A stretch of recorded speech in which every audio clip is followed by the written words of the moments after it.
Salam, damai sejahtera dari Tuhan Allah Bapa kita yang menjadi manusia dalam Yesus Kristus Juru Selamat kita dan yang bersama kita melalui kehadirannya dalam Roh Kudus.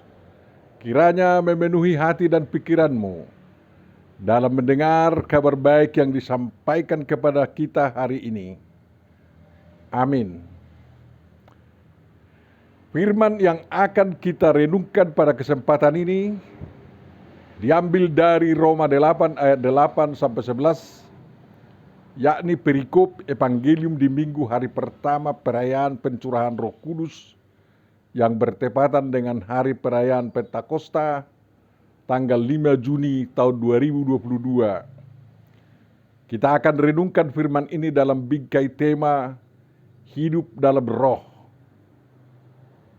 Mari kita baca dan dengarkan apa yang dituliskan oleh Rasul Paulus dalam Roma 8 ayat 8 sampai 11. Mereka yang hidup dalam daging tidak mungkin berkenan kepada Allah. Tetapi kamu tidak hidup dalam daging, melainkan dalam roh. Jika memang roh Allah diam di dalam kamu. Tetapi jika orang tidak memiliki roh Kristus, ia bukan milik Kristus.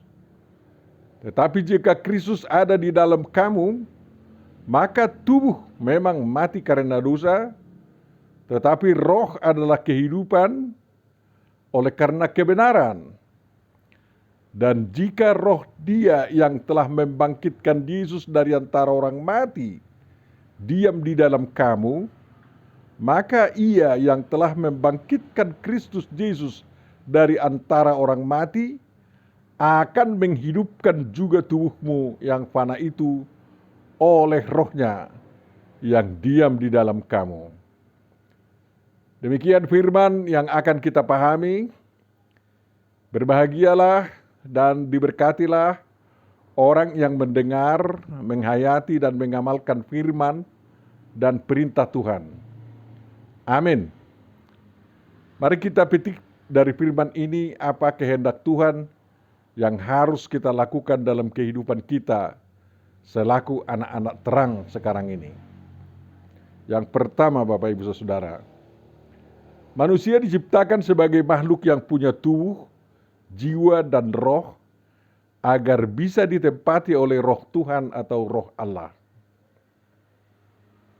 Dari berita penciptaan manusia dalam Alkitab, yakni Kejadian 1, Kejadian 2, Zakaria 12 ayat 1, dan Mazmur 8 ayat 6, kita ketahui bahwa ada 3 unsur yang dirakit Tuhan dalam diri manusia yang diciptakannya itu, sehingga manusia itu menjadi makhluk hidup yang berwujud makhluk jasmani sekaligus makhluk rohani.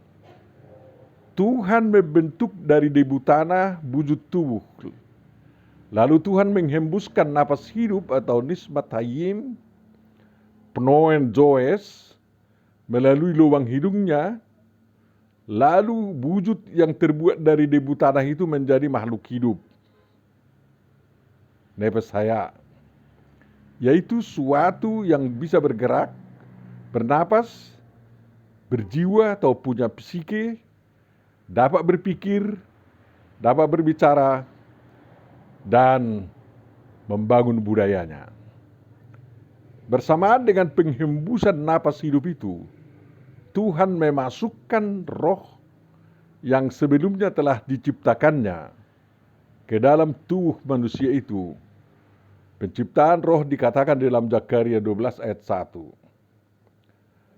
Lalu dengan dihembuskannya roh itu ke dalam, bersamaan dengan nismat hayim atau napas hidup, wujud yang dibentuk Tuhan itu dari debu tanah menjadi makhluk yang memiliki roh. Dengan demikian makhluk yang kemudian diberi nama Adam ini menjadi makhluk rohani juga, bukan hanya makhluk jasmani, yang dapat berkomunikasi kepada Tuhan Sang Haliknya. Setelah perempuan diciptakan dengan menggunakan rusuk Adam, dan perempuan itu dibawa kepada Adam, si Adam yang sudah dilengkapi dengan menalar pikiran dan kemampuan berbicara, berkata bahwa perempuan itu adalah tulang dari tulangnya, daging dari dagingnya. Dia dinamai perempuan atau Isa, sebab dia diambil dari laki-laki, Is. Mereka berdua sepadan, bukan hanya sebagai pasangan suami istri, tetapi juga dalam diri sebagai makhluk, yakni makhluk jasmani dan rohani, dan sama-sama memiliki tubuh, jiwa, dan roh. Roh yang dimaksud di sini bukanlah roh Tuhan, melainkan roh sebagai kelengkapan manusia sebagai makhluk ciptaan Tuhan. Dengan adanya kelengkapan ini, yakni roh dalam diri manusia, roh Tuhan bisa ada atau hinggap pada manusia. Dan dalam Alkitab dikatakan kalau orang atau manusia berdoa atau bercakap kepada Tuhan, berbicara kepada Tuhan, kiranya manusia itu berbicara di dalam roh. Jadi roh Tuhan sama roh manusia itu harus berkomunikasi. Berapa lama roh Tuhan berada pada seseorang kalau roh Tuhan hinggap padanya, itu tergantung kepada Tuhan saja. Berdasarkan pemahaman ini dalam Perjanjian Lama sering kita jumpai cerita tentang orang yang dihinggapi roh Tuhan. Misalnya katakan Samuel, Tuhan menyertai dia, 1 Samuel 3:19 yang artinya Tuhan menyertai Samuel dengan rohnya. Berita yang lebih konkret dapat kita baca di Hakim 11 ayat 29, roh Tuhan hinggap kepada Jefta. Hakim 13 ayat 25, Simson digerakkan oleh roh Tuhan. Hakim 14 ayat 6, roh Tuhan berkuasa atas Simson. Hakim 14:19, berkuasalah roh Tuhan atas Simson. Hakim 15 ayat 14, berkuasa firman Tuhan, roh Tuhan kepada Simson di Lehi. Kemudian di 1 Samuel 10 ayat 6, roh Tuhan berkuasa atas Saul. 1 Samuel 16 ayat 13, sejak Daud diurapi, roh Tuhan berkuasa atas diri Daud di hari seterusnya. 2 Samuel 23 ayat 2, Daud mengatakan roh Tuhan berbicara dengan perantaraan dirinya. Kemudian 1 Raja 18 ayat 12, roh Tuhan mengangkat Elia ke tempat yang tidak diketahui. Roh Tuhan bisa mengangkat Elia. Kemudian 2 Tawarikh 20 ayat 14, Yahaziel bin Zakaria bin Benaya bin Matanya, seorang Lewi dari Bani Asaf, dihinggapi roh Tuhan di tengah-tengah jemaah. Yesaya 11 ayat 2 dikatakan bahwa roh Tuhan akan ada padanya pada Mesias itu. Dan Yehezkiel 15 ayat 5, roh Tuhan meliputi Yehezkiel dan Tuhan berfirman kepadanya. Mika 3 ayat 8, Mika itu dipenuhi dengan kekuatan dengan roh Tuhan. Keluaran 31 ayat 3 dikatakan di sana bahwa roh Allah memenuhi Bezaleel bin Uri bin Hur dengan keahlian dan pengertian dan pengetahuan dan segala macam pekerjaan. Kemudian Bilangan 24 ayat 2, roh Allah menghinggapi Bileam. Dan 1 Samuel 10:10, roh Allah berkuasa atas Saul dan dia turut kepenuhan seperti nabi. 1 Samuel 11 ayat 6, Saul mendengar kabar maka berkuasalah roh Allah atas dia, lalu dia berani berperang. 1 Samuel 19 ayat 20, roh Allah hinggap pada orang-orang suruhan Saul dan mereka kepenuhan seperti nabi. Dan 2 Tawarikh 15 ayat 1, Azaria bin Ored dihinggapi roh Allah. 2 Tawarikh 24 ayat 20, roh Allah menguasai Zakaria anak Imam Joyada. Dan dia tampil di depan rakyat berkata kepada mereka, beginilah firman Tuhan. Ayub 33 tempat mengatakan roh Allah telah membuat aku dan napas yang maha kuasa membuat aku, kata Ayub. Yehezkiel 11 ayat 24, roh itu mengangkat aku, atau roh Allah mengangkat Yehezkiel dan membawa dia kembali dalam penglihatan ke negeri Kasdim di tengah para buangan. Demikian kira-kira berita dari perjanjian lama. Kita tahu bahwa roh Allah, roh Tuhan bisa berada pada diri manusia yang terdiri dari tubuh, jiwa, dan roh itu. Apakah roh Tuhan atau roh Allah berada permanen atau hanya sementara saja pada diri seseorang, itu sangat ditentukan oleh kehendak Tuhan saja. Dari berita perjanjian lama yang kita baca tadi dapat diketahui bahwa orang yang dihinggapi oleh roh Tuhan atau roh Allah memiliki kemampuan khusus dan dia terdorong untuk memberitakan firman Tuhan atau dipergunakan Tuhan untuk mewujudkan kehendaknya supaya terwujud di tengah kemanusiaan. Dan selain itu memang dia terkenal menjadi manusia ilahi ya. Yang kedua yang perlu kita renungkan, setelah kejatuhan manusia dalam dosa, banyak manusia hidup dalam daging.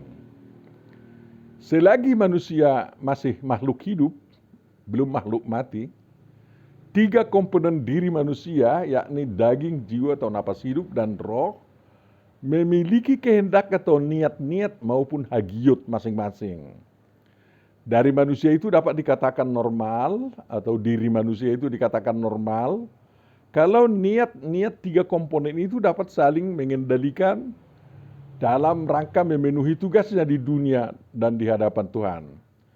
Kalau manusia mati, napas hidup dan roh yang ada dalam diri manusia itu beserta semua hagiotnya kembali kepada Tuhan yang membuatnya ada dalam diri manusia. Hagiot daging itu kalau manusia mati hilang semuanya. Selama tubuh mati atau kembali menjadi tanah, jiwa dan roh itu disimpan oleh Tuhan di tempat yang ada di 4 mata angin. Kalau Tuhan mau mengembalikannya kepada tubuh agar tubuh hidup kembali, roh atau napas hidup itu dikeluarkan dari tempat penyimpanannya di 4 penjuru mata angin tersebut.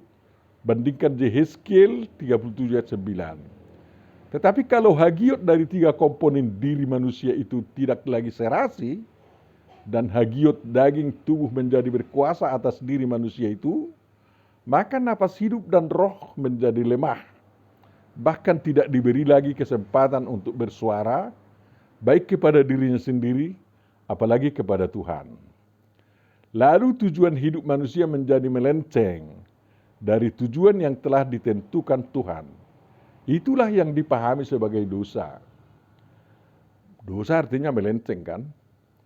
Buah dosa yang disebut Paulus sebagai perbuatan daging adalah hal-hal yang sangat bertentangan dengan kehendak Tuhan, yang menurut Paulus antara lain percabulan, kecemaran, hawa nafsu, penyembahan berhala, sihir, perseteruan, perselisihan, iri hati, amarah, kepentingan diri sendiri, percideraan, roh pemecah, kedengkian, kemabukan, pesta pora, percabulan, penyembahan berhala, berzinah, kebencian, pemburitan atau orang yang kawin sejenis atau beristerikan laki-laki, pencuri, orang kikir, pemabuk, pempitnah, dan penipu.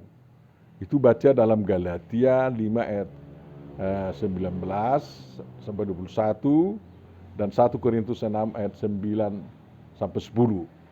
Semua tabiat atau perilaku ini menjauhkan diri manusia dari kehadiran roh Tuhan pada dirinya.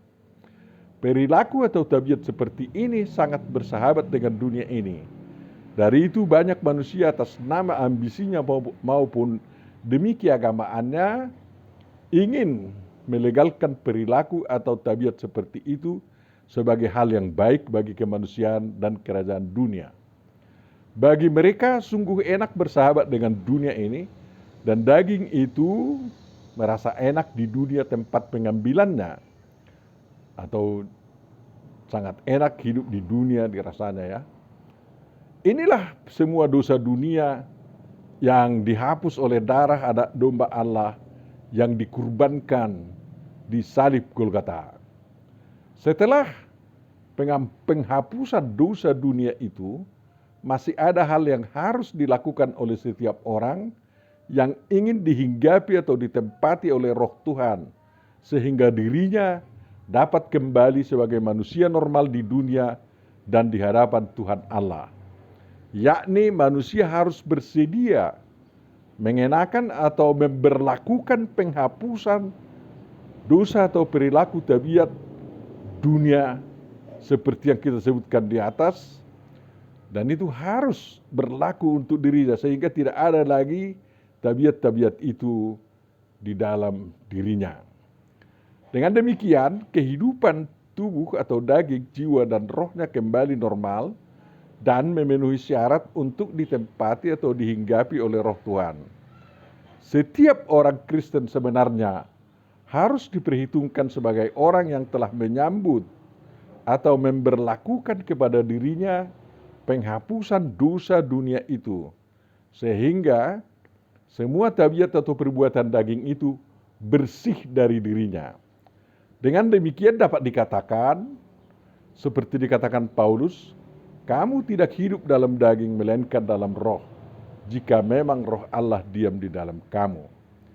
Setiap pengikut Kristus benar-benar menjadi milik Kristus dan memiliki roh Kristus. Dan itulah yang menuntun hidupnya. Perhatikan itu dalam hidup pribadi kita masing-masing. Yang ketiga yang perlu kita renungkan, Tuhan menjanjikan bahwa roh Kristus ada pada setiap diri pengikut Yesus Kristus. Untuk apa? Sesudah Yesus Kristus memberitahu bahwa dia akan diserahkan kepada tangan musuh-musuhnya dan akan mati, dia menjanjikan kepada para pengikutnya bahwa dia akan memberikan penolong atau penghibur bagi mereka, yakni roh kebenaran atau Roh Kudus, Yohanes 14 ayat 26. Dia akan menyertai para pengikutnya dengan rohnya tersebut, dan rohnya itu akan diam di dalam diri mereka. Bandingkan Yohanes 14 ayat 17. Roh Tuhan inilah yang membangkitkan Kristus Yesus dari antara orang mati. Itu adalah roh Allah, dan itu adalah Allah sendiri. Dan roh inilah yang bekerja dalam diri setiap pengikut Kristus yang setia dengan iman kepercayaan yang benar. Rasul Paulus menegaskan bahwa siapa yang ada di dalam Kristus, ia adalah ciptaan baru. Yang lama sudah berlalu, sesungguhnya yang baru sudah datang. 2 Korintus 5:17. Ciptaan baru inilah yang disebut Apostol Paulus sebagai bait Roh Kudus yang diam di dalam kamu, pengikut Yesus Kristus. Roh Kudus yang kamu peroleh dari Allah. Bandingkan 1 Korintus 6 ayat 19. Dengan demikian, diri orang percaya itu bukan lagi miliknya sendiri, melainkan menjadi milik Kristus. Yang lama, yang sudah berlalu, adalah diri yang hidup dalam daging.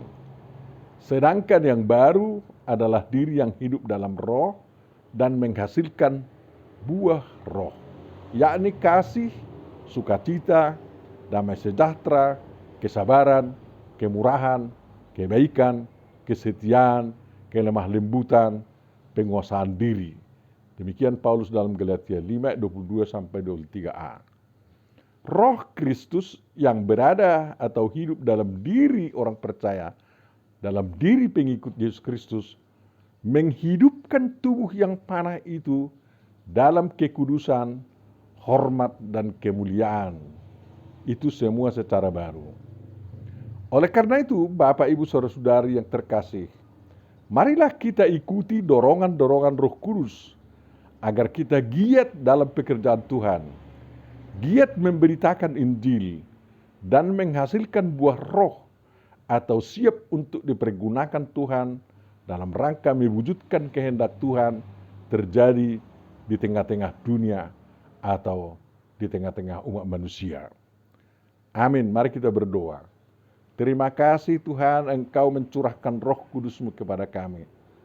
Memang suatu kali Engkau telah memberikan tanda pencurahan Roh Kudus, yakni orang dihinggapi api dan juga mereka dapat berbahasa asing yang tidak biasa mereka gunakan sehari-hari.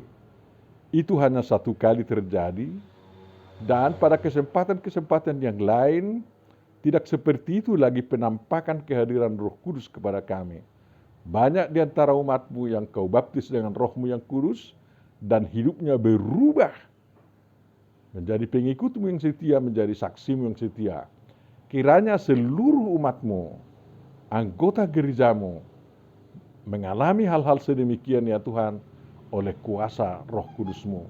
Sehingga gerejamu yang hadir sekarang di dunia ini semakin giat untuk memberitakan Injil sampai ke ujung dunia dengan mempergunakan semua alat-alat teknologi yang sangat canggih sekarang ini. Kami mohon Tuhan, bukalah pintu-pintu hati manusia, otak manusia, untuk menyambut firman kehidupan yang daripadamu itu. Sehingga kerajaanmu ditegakkan di dunia, dan seluruh umat manusia tanpa kecuali dapat mengalami kesejahteraan, kemakmuran, dan keindahan hidup yang Engkau inginkan.